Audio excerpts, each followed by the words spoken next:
Hi, welcome back, you beautiful souls. This will be part two, not part two, part one to what if Deku had hyper adaptation? And to answer answer a few comments, yes, Deku is female in this one. There's a few things I can do with it that you can't do with Deku being male in this, and there's a few comical things that's gonna happen. So, again, thank you guys so much for receiving this what if so well. We like over 1,000 views and nearly 100 likes in the first 24 hours of it being uploaded, and most of that was actually within the first 12 hours. So thank you guys so much, which is why I'm releasing a part one so soon after doing this. So where we last left off our story, Agil, he had basically told the Midoriya's that they have a week that they have a week to say their goodbyes and prepare for Sakura to basically leave for a while. So we're going to cut towards the end of this week, and Sakura, she's looking at her parents and says, "Dad, Mom, are you sure?" And as she says this, the doorbell rings. Hisashi answers the door, and Agil steps through the door. They say their goodbyes, and then Inko kind of turns to Sakura and says, "You should keep up your studies, dear."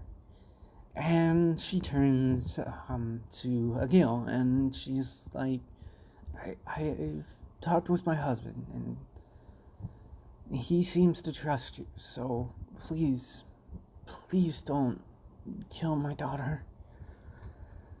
As Inko kind of sweats a bullet. And Agil just kind of walks over to her and basically gives her a hug. And he's like, "I'm sorry if I upset you back in the hospital. It's just, I was kind of in the middle of something and I heard about what had happened to young Sakura. And I was in the middle of something. I wasn't physically there. Somewhat. Kinda, sorta. Long story. Take too long to explain. So he then turns to Sashi and puts his hand on his head and is like, "And you young man, you haven't really said anything much, but I get it. She's your baby girl. My daughter, when she was born, I basically took out an entire country to protect her one time." And this is kind of like Sakura. She's like looking up at this man, and then he kind of kneels down and he pulls a little box out and he hands it to Sakura, and it's like, "I was told that you like these. I heard well, I found out that you little girls like chocolate, right?" And it's just like a box of chocolates. And he kind of pats her on the head and it's like, "You're going to be coming staying with me for a while. It's going to be rough. And training I'm going to put you through. You will just have to see." So he basically picks her up, and all of a sudden, like, the lights in the house just in the city block, like, just go out. And once they come back on, Agil and Sakura are gone. At this moment, like the Midoriya's phone, like house phone, starts ringing, and it's Agil, and he's like, "Oh, I'm sorry, I didn't mean, like, here's the phone. Did you guys say your goodbyes?" And Hisashi and Inko are surprised. I'm like, "Yeah, we've already said goodbye to her, but what's going on?" And it's like, Oh, well, we're going to be out of cell range for a couple of weeks, so it'll be about 3 weeks before she'll give you guys a call. And I will make sure that she at least calls you two on a regular basis, because I know what it's like being a parent. You will be worried for your kids. So, now we cut back to a very, very snowy and cold scene. Sakura's shivering and everything, and Agil just kind of looks down at her and is like, you'll get used to it. And Sakura's like, can I have a coat? And Agil just looks down at her and is like, no, this is part of your training. Matter of fact, as soon as you get used to the climate here, that's when our training will really begin. So, over the next, couple of weeks, I'd say 3 weeks, Sakura, she does begin to adjust to the altitude that they're at. And Agil notices this, and he has been, having her do some exercises and stuff like that, basically almost running her ragged on a daily basis. And one day, Sakura, she just falls out and begins to cry. And Agil's like, what are you crying for? Just adapt. Consciously think about it. What do you want to do? What is it that you need to survive? And do it. So, Sakura, she begins to think. I was like, well, my tummy temperature, I need a higher body temperature, my fat and it's weight. And all of a sudden, Agil is standing close to her, and she starts, radiating some, a little bit more heat than what she normally is. And he's like, how do you feel? And Sakura's, looks up to her, and she's like, it's no longer cold. And Agil kind of smiles, and he's like, I think you're ready for it. And he basically grabs her, and Sakura's point of view, everything goes black, and then there's light. And she's now inside of a building. And all of a sudden, she begins to get attacked. And she's screaming out, Grandpa, Grandpa, where are you, Grandpa? And she gets stabbed. And she begins to think, wait, Grandpa, he said, what is that? He said, think about what I need to do to survive. These things, or whatever, or whoever they are, these people, or things, they're just trying to kill me, and they're using swords, so my skin, it needs to be tougher. And then, all of a sudden, her forearm, it doesn't completely change, but, her skin, in her forearms, kind of,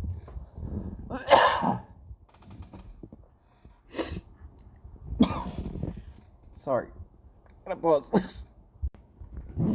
Her forearms begin to glow, and as one of the ghosts or ninja kind of come down with the sword to cut her, she puts her forearms up and blocks the blade.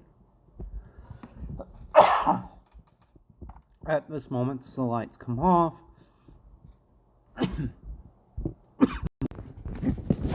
So the figures, they stop what they're doing, and they bow to Sakura, and they basically walk away. And at this moment, a cloaked figure kind of steps out of the shadows, and the figure kind of speaks. It's like, very interesting.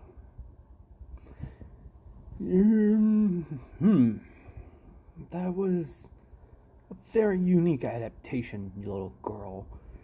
And this person sounds like a woman, but then Sakura's like, Oji-san, is that you?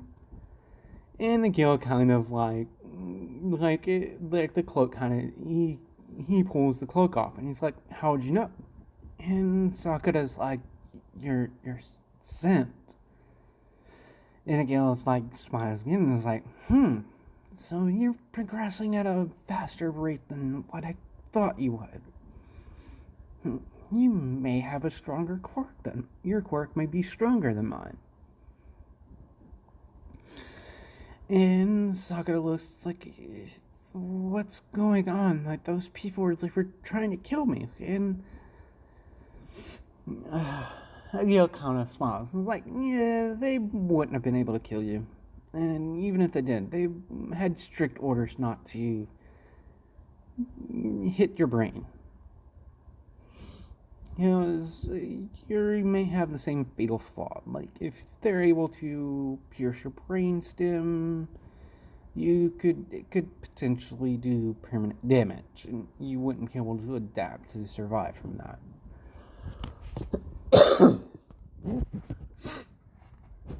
So she's like, how do you know all this stuff, and what exactly is this place?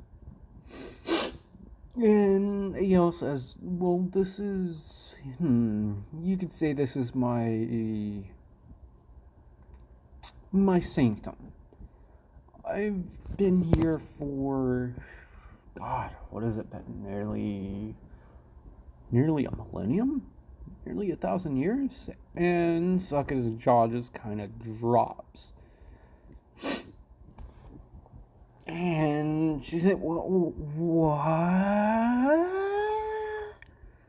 And Yo kind of walks over to him, puts his hand on his head, and it's like, so, you do realize, like, you haven't seen how strong you actually are now, have you? And so it's just like, I don't know. And so like, Agil, he snaps his fingers, and a few cloaked figures pull some stuff out of, like, the shadows, the unlit portions of the room, and puts down a few weights, a few, like, blocks and stuff. And Gale tells Sakura to, like, go lift these blocks up.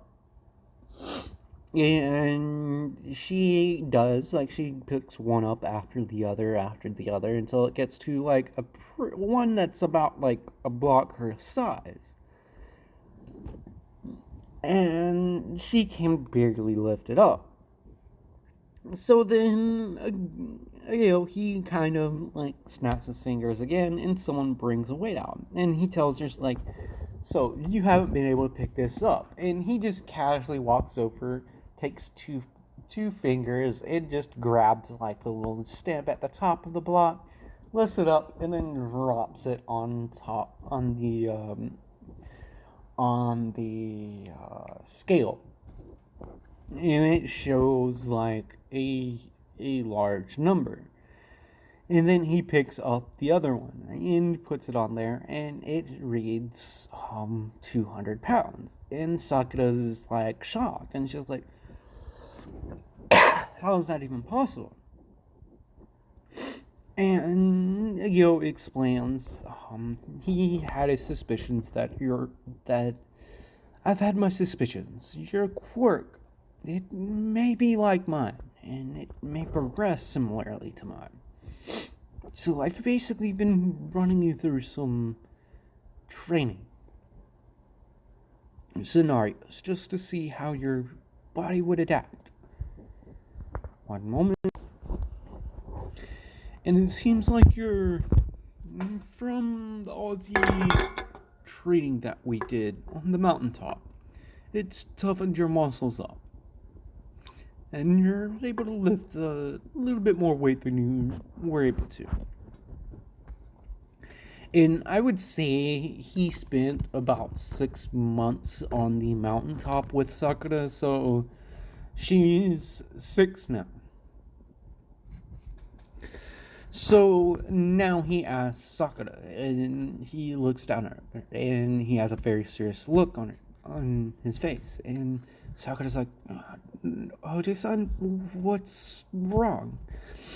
And he's like, well,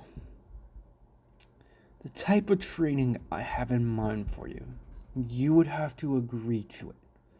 If not, you can go home and develop your quirk the way it is. Now, and you already have a good base so far, so you will be fine if you continue training. Or you can stay with me, and over the next several years, I could help you with your quirk and get you to a point to where you would definitely be able to become a pro hero. You want to be a hero, right? And Sakura's like, yeah, I want to be a hero, but I think the whole idea of not helping someone because you don't have a license is utter bullshit. And Nigga was like, where'd you learn that word, little girl? And she's like, well, you live in the world that we do. You see stuff online. But still, I don't think it's right if you have the power to help someone out and they're in trouble. Like, you should help them out. And so it's not really concerning to Akil because he could care less if she becomes a villain or not.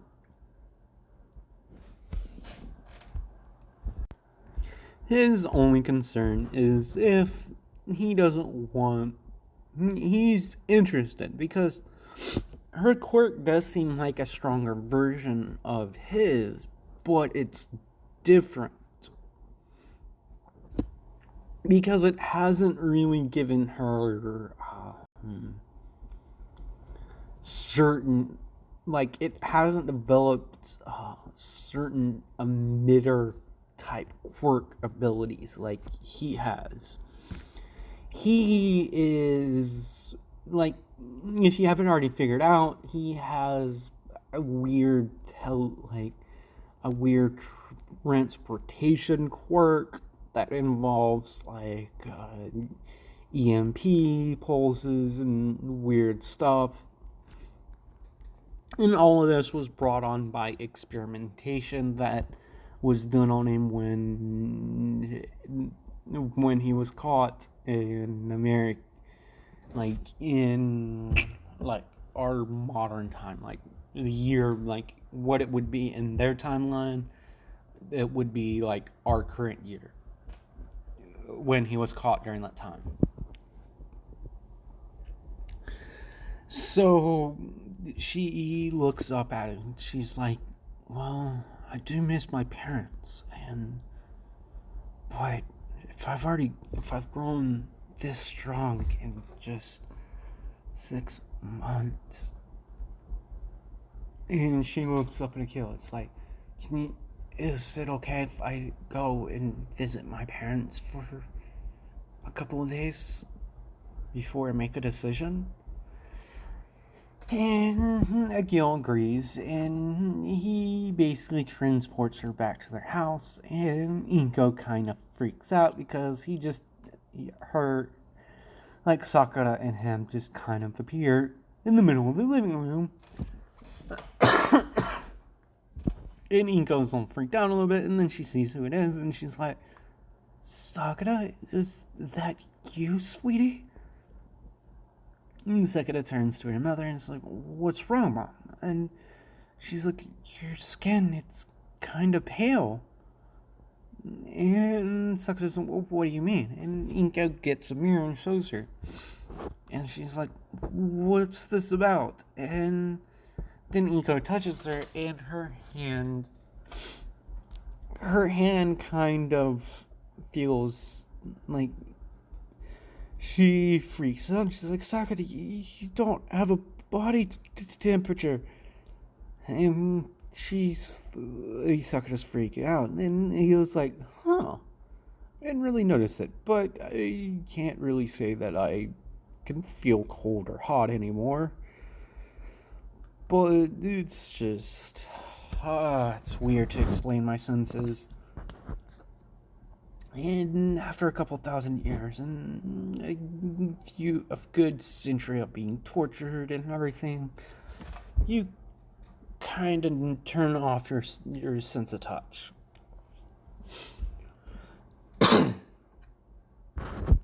So again, he explains to Inko that Sakura was feeling a little homesick. In the next portion of their training, she definitely wouldn't be able to leave it, otherwise she would have to start from square one. And Sakura did ask to see you two, and he thought it would be a good idea. So they spend like that day cooking, and Hisashi gets home early because his daughter's there. Sakura, she runs up to her dad when he gets through the door, and he picks him up, and then he turns to Agil and just gives him a nod. Agil returns the nod, and then they sit down and have a meal. So Sakura, she basically explains, kind of leaving out the fact that they swung live, like, real swords at her, but the type of training that she received, and her parents are astonished, and she's like, and that's not the best part. I'm actually strong, like physically strong. See, as she goes and picks up her dad, like lifts her dad a little bit, because I think the average weight for a Japanese male is around 160, is like 160 to 175. I could be wrong on that. It's a number that I have to look out. But I believe it's between 160 and 175 as the average weight range for a male of Hisashi's height and age. So, that being said, back to her story. That night, Sakura, she sleeps in her own bed, and she is able to fall asleep.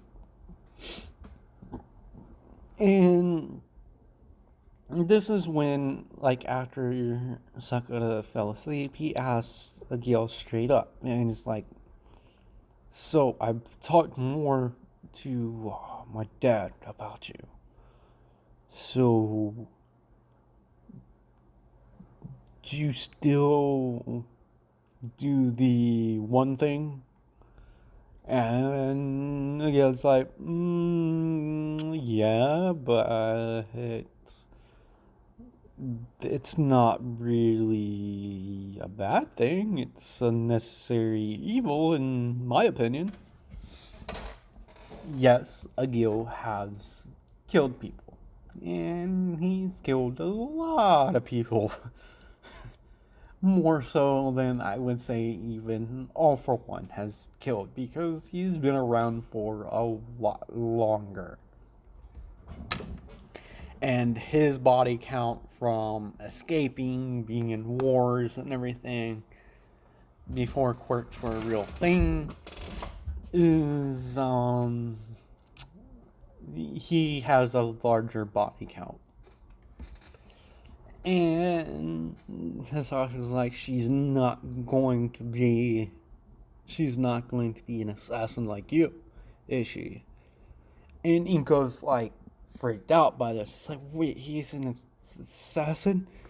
And Hisashi turns to his wife and he's like, yes, dear,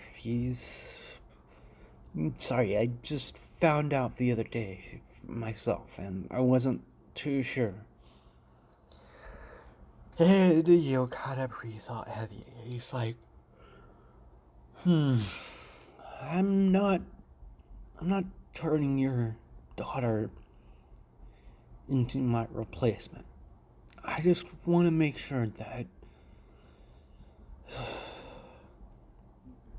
the connection between looking at Hasashi, the connection between me and your father is well known.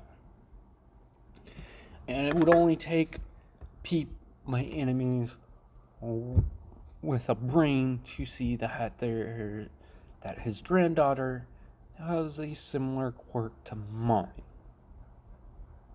I want to make sure that she can defend herself against anything that may arise. So a couple of days pass, and Sakura says goodbye to her parents and says that she probably won't be able to call for looking at me. It's like, well, what was it again, Oji-san? And he basically explains to him that she probably won't be able to call them for a good 2 months, the next 2 months, but he will call them and give them an update. And they're like, well, why wouldn't she be able to talk? It's like, well, she won't be able to speak. So over the next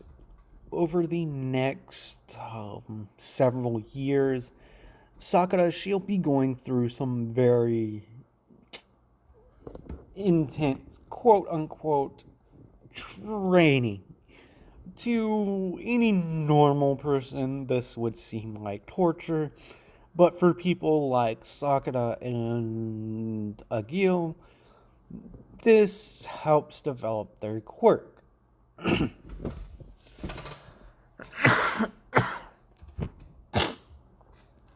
So the first 2 years of the training, she's going to be doing underwater training where she's basically in a giant pool that can go up to 300 feet. And it has a wall that keeps getting moved every other day until it eventually gets to the deepest point. And so Sakura, she's going to spend these 2 years completely submerged in the water. The first year she'll spend like a weekend, and then a day out, and then a weekend and a day out until she gets to the point where she can go in and out of the water without any issues and be able to breathe in both with no problems. So then the next year after that is spent where she spends 16 she spends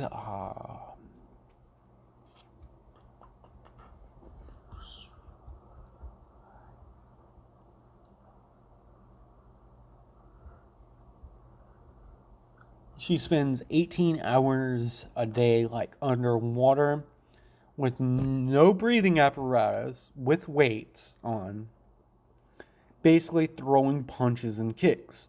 And she's been doing this like the full 2 years, but the past year, she will have added the weights after her body got adjusted to being submerged underwater and not needing to breathe oxygen as she normally does. So she's developed like some gills that are at the base of her neck, around like her esophagus, on either side of her esophagus.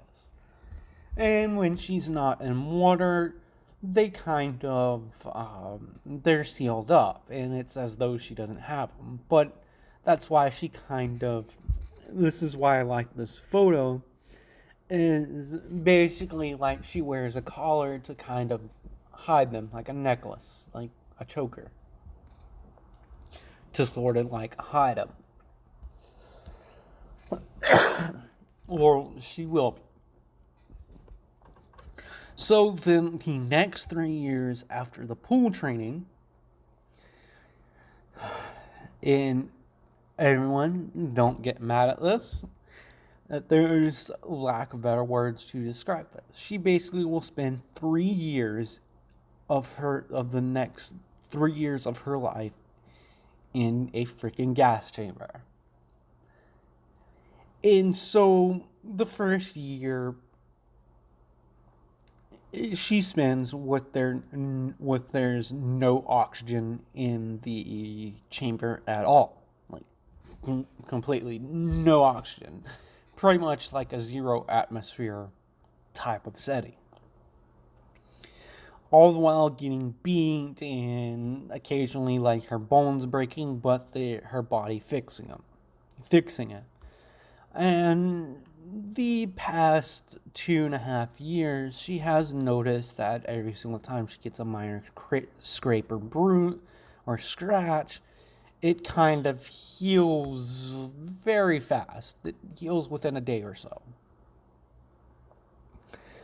And so she'll spend the next year in this vacuum chamber to where there's basically no atmosphere.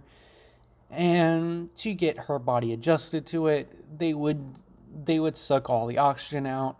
And then like when she about to like pass out, they would pump the room full of oxygen, and basically the first time she, like, Sakura kind of seized up because the influx of oxygen caused a minor oxidation poisoning that can happen. But she quickly adapted to the increased oxygen and the lack of oxygen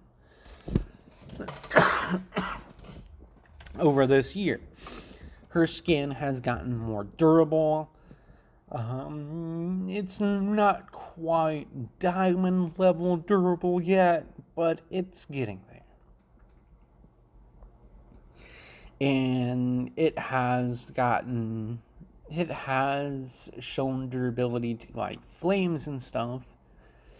And with her bones and occasionally getting broke, and the fact that she spent 2 years basically punching and kicking a titanium wall, breaking her bones on a daily basis, her bones have gotten like especially stronger. So the next year, what would be oxygen is replaced by different poisons every day. So she, over the next year, gets sick from these poisons. She fights it off. Her body gains like immunities towards like several thousands, potentially millions of different types of poisons. So the next year, this is the brutal one. I'm sorry, little Sakura, for this. But this is when Sakura gets her second scar. Basically, the next year, since her body has been showing like her healing adaptation has drastically improved, Agil asked Sakura at this point that, so the next year, it's going to be a lot more rough than the other ones. And Sakura just kind of smirks at him. It's like, with what you've put me through so far, I feel like I can deal with anything that's thrown at me now. And Miguel kind of smiles. It's like, you've gotten very confident over these years, little one. And she's like, well, like using the counter, and it's like, is it possible I can speak to my mom and dad like this afternoon? And he's like, yes, you've actually got a 2 days off, but you still have to remain in the chamber, like no oxygen / poisons, and we kind of have to disinfect you before we can let you go anywhere. So she does call her parents, and he goes asking her, so what's it like? What's the training been like this past like couple months? And Sakura's like, it's kind of rough. I passed out a couple of times, but I'm way better, and like I feel amazing. I don't know, Mom. So, the next year of her life, she will be spending in that chamber with aerosol acids, all kinds of acids, like sulfuric acid, all the way to like like weak acids. Basically, gradually, um, as time progresses, the acidity level of the acid that's being aerosoled into the chamber is increased. Which it does melt like Sakura's like it does melt a piece of her skin on her shoulder a little bit, and she's like, ow, that stings, and then it just slowly reforms, and she has a little bit of a scar there.